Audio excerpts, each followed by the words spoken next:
ಇದು ಬೆಳಗಾವಿಯ ಗುರ್ಲಾಪುರದಲ್ಲಿ ಹೊತ್ತಿದಂಥ ಕಿಚ್ಚು ಉತ್ತರ ಕರ್ನಾಟಕದ 4 ಜಿಲ್ಲೆಗಳಿಗೆ ವ್ಯಾಪಿಸಿಬಿಟ್ಟಿತ್ತು.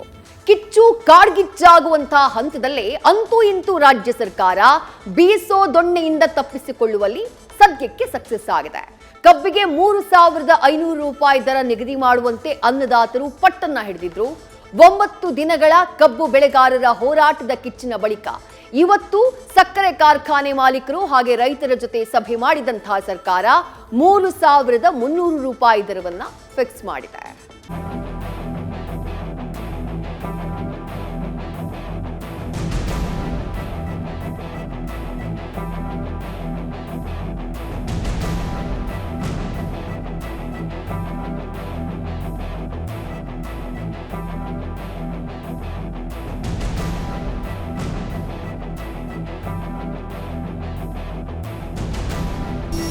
ಕಬ್ಬು ಬೆಳೆಗಾರರ ಹೋರಾಟ ಇದೀಗ ಮತ್ತೊಂದು ಮಜಲಿಗೆ ತಲುಪಿದೆ. ಕಳೆದ 9 ದಿನಗಳಿಂದ ಬೆಳಗಾವಿ ಸೇರಿದಂತೆ ಉತ್ತರ ಕರ್ನಾಟಕ ಭಾಗದ ಜಿಲ್ಲೆಗಳಲ್ಲಿ ನಡೀತಾ ಇರುವ ರೈತರ ಹೋರಾಟ ದಿನದಿಂದ ದಿನಕ್ಕೆ ತೀವ್ರ ಸ್ವರೂಪ ಪಡೆದುಕೊಳ್ತಿದೆ. ಇದು ರಾಜ್ಯ ಸರ್ಕಾರವನ್ನ ಕಂಗೆಡಿಸಿದೆ. ಅತ್ತ ಧರಿ ಇತ್ತ ಪುಲಿ ಎಂಬ ಇಕ್ಕಟ್ಟಿಗೆ ಸಿಲುಕಿದ್ದ ರಾಜ್ಯ ಸರ್ಕಾರ ಚೌಕಾಸಿ ಮಾಡಿ ಪ್ರತಿ ಟನ್ ಕಬ್ಬಿಗೆ 3,300 ರೂಪಾಯನ್ನ ಫಿಕ್ಸ್ ಮಾಡಿದೆ.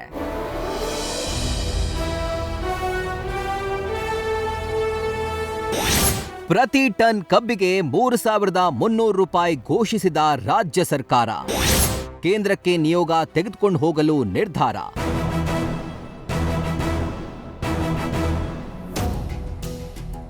ವಿಧಾನಸೌಧದ ಸಮ್ಮೇಳನ ಸಭಾಂಗಣದಲ್ಲಿ ಸಿಎಂ ಸಿದ್ದರಾಮಯ್ಯ 38ಕ್ಕೂ ಹೆಚ್ಚು ಸಕ್ಕರೆ ಕಾರ್ಖಾನೆಗಳ ಮಾಲೀಕರ ಜೊತೆ ಹೈ ವೋಲ್ಟೇಜ್ ಮೀಟಿಂಗ್ ನಡೆಸಿದ್ರು. ಈ ಸಭೆಯಲ್ಲಿ ಸಕ್ಕರೆ ಕಾರ್ಖಾನೆ ಮಾಲೀಕರಾದ ಸಚಿವ ಸತೀಶ್ ಜಾರಕಿಹೊಳಿ, ಎಂಬಿ ಪಾಟೀಲ್, ಲಕ್ಷ್ಮೀ ಹೆಬ್ಬಾಳ್ಕರ್, ರಾಜ್ಯಸಭಾ ಸದಸ್ಯ ಈರಣ್ಣ ಕಡಾಡಿ, ಮಾಜಿ ಸಚಿವ ಮುರುಗೇಶ್ ನಿರಾಣಿ ಸೇರಿದಂತೆ ಸಕ್ಕರೆ ಕಾರ್ಖಾನೆ ಆಡಳಿತ ಮಂಡಳಿಗಳ ಪ್ರತಿನಿಧಿಗಳು ಭಾಗಿಯಾಗಿದ್ರು. ಇನ್ನು ಸಭೆಗೂ ಮುನ್ನ ಸಿಎಂ ಸಿದ್ದರಾಮಯ್ಯ ವಿಧಾನಸೌಧದ ತಮ್ಮ ಕೊಠಡಿಯಲ್ಲಿ ಕಾರ್ಖಾನೆ ಮಾಲೀಕರಿಗೆ ಏನು ಸೂಚನೆ ಕೊಡಬೇಕು, ರೈತರಿಗೆ ಅನುಕೂಲವಾಗುವಂತೆ ಏನು ಸೂಚಿಸಬೇಕೆಂಬ ವಿಷಯಗಳನ್ನ ಸಚಿವರ ಜೊತೆ ಚರ್ಚೆ ಮಾಡಿ ಸಲಹೆ ಪಡೆದ್ರು. ಇದೇ ವೇಳೆ ಸಕ್ಕರೆ ಸಚಿವ ಶಿವಾನಂದ ಪಾಟೀಲ್ ಕೂಡ ಮುಖ್ಯಮಂತ್ರಿಗಳನ್ನ ಭೇಟಿಯಾಗಿ ಕಬ್ಬು ಬೆಳೆಗಾರರ ಬೇಡಿಕೆಗಳ ಬಗ್ಗೆ ಸಮಾಲೋಚನೆ ನಡೆಸಿದ್ರು. ಬಳಿಕ ಸಕ್ಕರೆ ಕಾರ್ಖಾನೆಗಳ ಮಾಲೀಕರು ಆಡಳಿತ ಮಂಡಳಿಯ ಪ್ರತಿನಿಧಿಗಳ ಜೊತೆ ಸಭೆ ನಡೆಸಿದ್ರು. ಈ ವೇಳೆ ಸಭೆಯ ಆರಂಭದಲ್ಲೇ ಕಾರ್ಖಾನೆ ಮಾಲೀಕರು ಸಿಎಂ ಮುಂದೆ ತಮ್ಮ ವಾದವನ್ನ ಮಂಡಿಸಿದ್ರು. ಕಳೆದ 5 ವರ್ಷದಿಂದ ಎಂಎಸ್ಪಿಯನ್ನ ಹೆಚ್ಚಳ ಮಾಡಿಲ್ಲ. 4 ವರ್ಷದಿಂದ ಎಥೆನಾಲ್ ದರವನ್ನು ಕೇಂದ್ರ ಸರ್ಕಾರ ಹೆಚ್ಚಿಸಿಲ್ಲ. ಇದರಿಂದ ಸಕ್ಕರೆ ಕಾರ್ಖಾನೆ ಮಾಲೀಕರಿಗೆ ತೀವ್ರ ಸಮಸ್ಯೆಯಾಗಿದೆ. ಕೇಂದ್ರ ಸರ್ಕಾರದ ರಫ್ತು ನೀತಿಯಿಂದಾಗಿ ರಫ್ತು ಮಾಡುವ ಸಕ್ಕರೆಗೆ ಬೆಲೆ ಕಡಿಮೆ. ಅದು ಕೂಡ ಸ್ಥಳೀಯ ಸಕ್ಕರೆ ಬೆಲೆಗಿಂತಲೂ ರಫ್ತು ಸಕ್ಕರೆಗೆ ತುಂಬಾ ಕಡಿಮೆ ಇದೆ. ಕೇಂದ್ರದಿಂದ ಬರಬೇಕಾದ 6% ಎಥೆನಾಲ್ ಸಬ್ಸಿಡಿ ಕೂಡ ಸರಿಯಾಗಿ ಬರ್ತಿಲ್ಲ. ಹೀಗೆ ಕೇಂದ್ರ ಸರ್ಕಾರದ ನಾನಾ ನೀತಿಯಿಂದ ದಕ್ಷಿಣ ಭಾರತದ ಸಕ್ಕರೆ ಕಾರ್ಖಾನೆಗಳಿಗೆ ತುಂಬಾ ಅನ್ಯಾಯ ಆಗ್ತಾ ಇದೆ.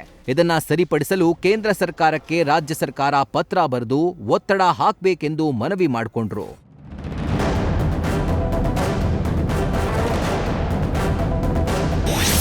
ಸಕ್ಕರೆ ಕಾರ್ಖಾನೆ ಮಾಲೀಕರ ಬಳಿಕ ರೈತರ ಜೊತೆ ಸಿಎಂ ಸಭೆ.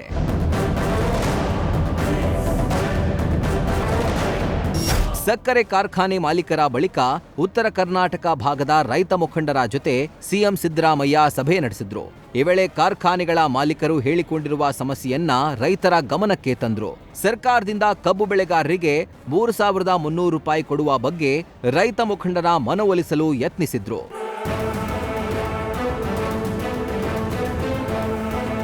ಇನ್ನು ರೈತರ ಸಭೆ ಬಳಿಕ ಸಿಎಂ ಸಿದ್ದರಾಮಯ್ಯ ಮತ್ತೆ ಸಕ್ಕರೆ ಕಾರ್ಖಾನೆ ಮಾಲೀಕರ ಜೊತೆ ಸಭೆ ನಡೆಸಿದ್ದು, ಸಭೆಯಲ್ಲಿ ಕಾರ್ಖಾನೆ ಮಾಲೀಕರು 3,250 ರೂಪಾಯಿ ನೀಡಲು ಒಪ್ಪಿದ್ದು, ಇದಕ್ಕೆ ಸರ್ಕಾರ ಹೆಚ್ಚುವರಿಯಾಗಿ 50 ರೂಪಾಯಿ ಸಹಾಯಧನ ನೀಡಿ ಒಟ್ಟು 3,300 ರೂಪಾಯಿಯನ್ನ ನಿಗದಿ ಮಾಡಿದೆ.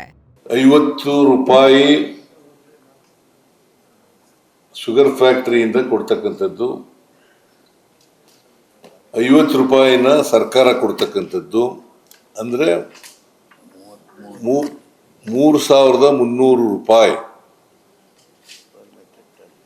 Per metric ton.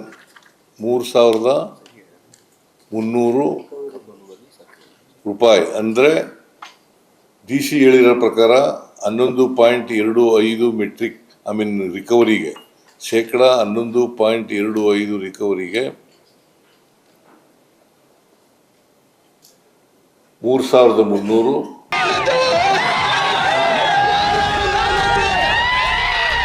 ಒಟ್ಟಾರೆ ಅಡಕತ್ತರಿಗೆ ಸಿಲುಕಿದ್ದ ರಾಜ್ಯ ಸರ್ಕಾರ ಬೀಸೋ ದೊಣ್ಣೆಯಿಂದ ತಪ್ಪಿಸಿಕೊಳ್ಳಲು ಚೌಕಾಸಿ ಮಾಡಿ ಪ್ರತಿ ಟನ್ ಕಬ್ಬಿಗೆ 3,300 ರೂಪಾಯಿಯನ್ನ ನಿಗದಿ ಮಾಡಿದೆ.